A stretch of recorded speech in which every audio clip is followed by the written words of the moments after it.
Olá maltinha fixe e bem-vindos de volta ao Subset. Eu sou o vosso narrador pessoal, sempre pronto para desenterrar as melhores pérolas do Reddit para vocês. Preparem-se porque hoje temos 3 histórias de vingança do subreddit r/Petty Revenge. São histórias daquelas que nos fazem dizer muito bem feita. Vamos ter uma passageira de Uber a dar uma lição ao motorista. Depois saltamos para um acordo profissional que azedou, mas meses mais tarde teve um final feliz. E para terminar em grande, uma guerra de vizinhos com a palavra guerra entre aspas, mas que termina de forma bastante eficaz e criativa. Agarrem-se bem aí desse lado porque as histórias de hoje são um fartote de justiça poética. Vamos a isto.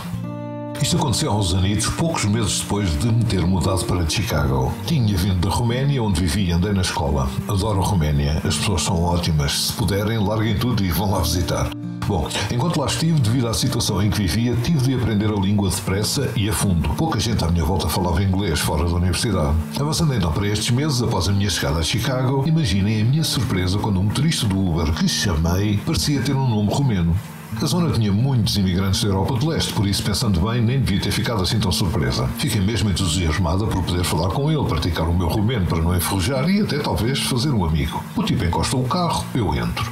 Ele cumprimenta, mas parece estar ao telefone com um amigo ou um familiar, por isso fico sossegada no banco de trás a ouvir um bocadinho da conversa. A pessoa do outro lado pergunta-lhe se ele vai sair do trabalho em breve. Ele respondeu algo como não, ainda me faltam algumas horas, depois é que vou para casa. Agora tenho aqui uma pessoa no carro. Meu Deus, eu odeio este país. As mulheres aqui são tão gordas e feias, ao menos esta tem um peito jeitoso, mas porquê é que não emagrece um bocadinho? E continua a desfilar e a falar de todos os problemas que via em mim e nas outras mulheres americanas. Ora, eu sempre fui um bocadinho para o lado do rechonchudo e podem crer que os rebentos adoram comentar o assunto, por isso já estava mais do que habituada, mas fiquei um bocado chocada por aquele homem estar a falar assim tão à vontade. Enfim, continuei ali sentado no banco de trás, meio perplexa, enquanto nos aproximávamos do meu destino. Então viro-me e digo-lhe em romeno, esforçando-me ao máximo para usar o sotaque distinto da região onde tinha vivido: pode encostar ali mesmo à direita? Juro que a cabeça do tipo deu uma volta quase completa, tipo a miúda do Exorcista. Ficou de um vermelho que nunca vi igual na natureza. Não disse uma palavra e apenas encostou o carro. Quando saí, agradeci e acrescentei: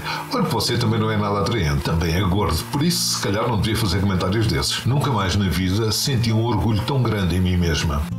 Lindo! Nunca assumam que são os únicos porque não são. Imaginem as rodinhas na cabeça do condutor do Uber a mexer quando ela falou em romeno. Vamos lá à próxima história porque também vale a pena.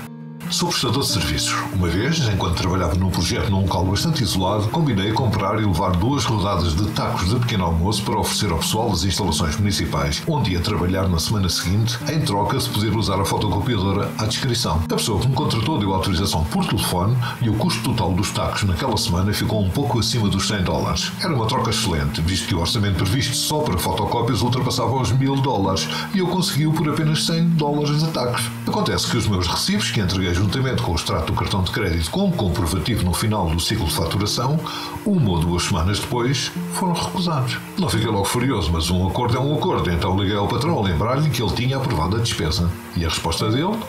Devia ter pedido isso por escrito. Aquilo deixou-me mesmo passado. Mas terminei o trabalho como tínhamos combinado e menos de uma semana depois já estava a trabalhar noutro projeto para outro cliente. Passados uns meses, o tal patrão que me tinha enganado ligou-me. Queria saber se eu estava disponível para outro projeto que começava no dia 1 do mês seguinte. Depois de alguma negociação, lá acabei por aceitar. O horário seria apertado e, segundo ele, era um projeto que exigia todos apostos. Era esperado trabalho à noite e aos fins de semana. Também me disse que era um cliente novo e a equipa queria mesmo impressionar. Uns dias antes do projeto arrancar, o espertalhão ligou-me a dizer que a papelada do contrato estava a caminho para eu ir verificar o meu e-mail. Foi então que eu lhe disse que, pensando bem, tinha decidido não fazer o trabalho. Ele ficou furioso, gritou, mas gritou a sério: você concordou em fazer este projeto há semanas. Eu calmamente repeti as palavras dele letra por letra. Devia ter pedido isso por escrito. Mais uma história linda. Nunca percebi as pessoas ganham dinheiro com os outros e mesmo assim lhes custa partilhar um bocadinho. Ora, o seu patrão estava a pensar em gastar $1000 em cópias. O OP conseguiu com apenas $100 de tacos resolver o problema. O mais justo seria dividir o ganho, mas o ganancioso nem os 100 pagou. Vamos lá para a última história de hoje. Na primavera passada, a minha antiga vizinha, que era uma santa, vendeu a casa e mudou-se. As pessoas que vieram para lá eram simplesmente horríveis. O tipo, chamemos-lhe Pedro, tem um Mustang preto novo que parece não ter silenciador e anda a acelerá-lo pelas ruas do bairro acima e abaixo, ao fim da tarde. Literalmente 5 dias por semana. Exatamente na altura em que muita gente, eu incluído, gosta de estar no quintal das traseiras a ver televisão no verão e é um barulho incessante.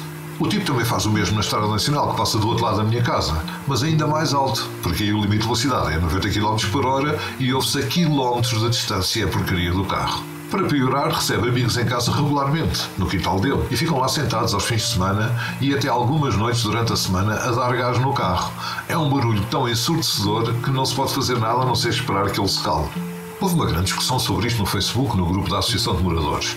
Vários vizinhos pediram-lhe muito educadamente para parar com aquilo. E a resposta exata do Pedro?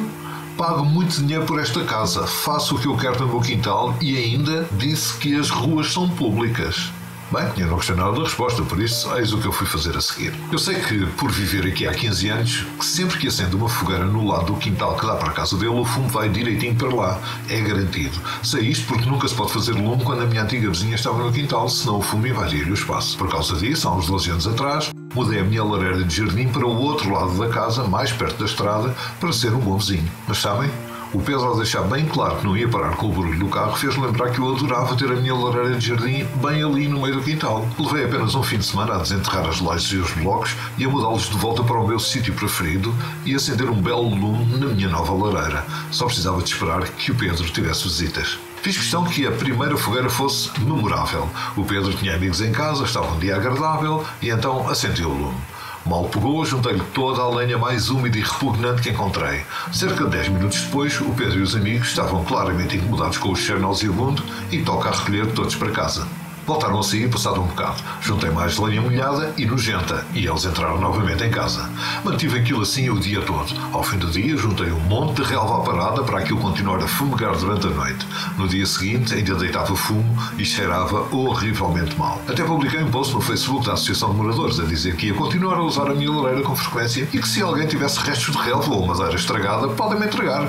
Em poucas horas tive umas 20 pessoas a responder a dizer que as aparas eram todas minhas e assim continuei a alimentar a fogueira. Ao fim de umas 3 semanas disto, o Pedro e a mulher vieram ter comigo e muito simpaticamente perguntaram-me o que se passava com a lareira. Ela, muito educadamente, explicou que o cabelo ficava a cheirar a fumo de fogueira. Bastava ir ao quintal por uns momentos e até sentia o cheiro entrar em casa pelas condutas do ar. Ele acrescentou que eu estava a tornar difícil ele aproveitar o quintal com os amigos. Perguntaram-me se eu podia ter mais calma com a fogueira, porque eu provavelmente nem sabia o quanto aquilo estava a incomodar. Olhei para ele e para a mulher e comentei que assim que era verdade. Às vezes não temos noção do impacto das nossas ações nos vizinhos, até que eles nos chamem a atenção. Mas depois acrescentei da forma mais neutra possível que normalmente também vivo segundo a mesma filosofia do Pedro. Faço o que eu quero no meu quintal. Afinal, tenho todo o direito a aproveitar o meu espaço. Olhei o Pedro diretamente nos olhos e rematei. E tenho a certeza que concordas com isto. Tendo em conta como acabou a nossa conversa sobre o teu carro, certo, Pedro? Ele ficou a olhar para mim petrificado. Percebeu exatamente o que eu estava a fazer. A mulher olhou para ele e de repente fez-se luz na cabeça dela. Ela disse logo que percebia e garantiu que não voltaríamos a ouvir o barulho infernal do Mustang. Eu agradeci, apaguei o lume logo de seguida e foi a decisão certa. Não temos falado muito desde esse dia, mas sinceramente não me preocupo com isso, até porque também nunca mais ouvi o raio do Mustang.